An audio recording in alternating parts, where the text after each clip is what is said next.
مفلسی کا خاتمہ کیسے ہو آپ کو بتلاتے ہیں۔ روزانہ نماز فجر سے قبل اپنے گھر کے چاروں کونوں میں 10 بار اللہ تعالیٰ کا اسم مبارک یا رزاقوں کا ورد کرنے سے اس گھر سے مفلسی کا خاتمہ ہو جاتا ہے اور گھر خوشیوں سے بھر جاتا ہے۔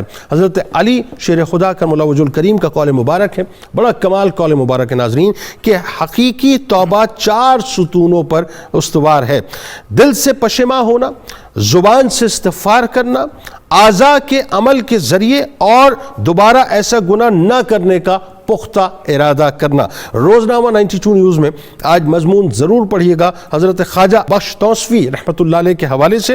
ٹویٹر پہ ہمیں ضرور فالو کیجئے، فیس بک پیج کو لائک کیجئے، یوٹیوب چینل کو سبسکرائب کیجئے، بیل آئیکن کو ضرور کلک کیجئے گا۔ آپ وہاں موجود ہیں، ہم یہاں موجود ہیں، مل کے نعرے لگاتے ہیں۔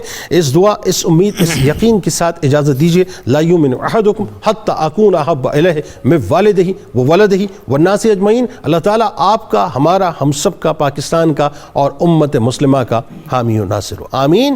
پاکستان کا مطلب کیا؟ لا الہ الا اللہ محمد رسول اللہ صلی اللہ علیہ وآلہ وسلم۔ اللهم صل على سيدنا ومولانا محمد وعلى سيدنا علي وسيدتنا فاطمة وسيدتنا زينب وسيدنا حسن وسيدنا حسين وعلى آله وصحبه وبارك وسلم وبارك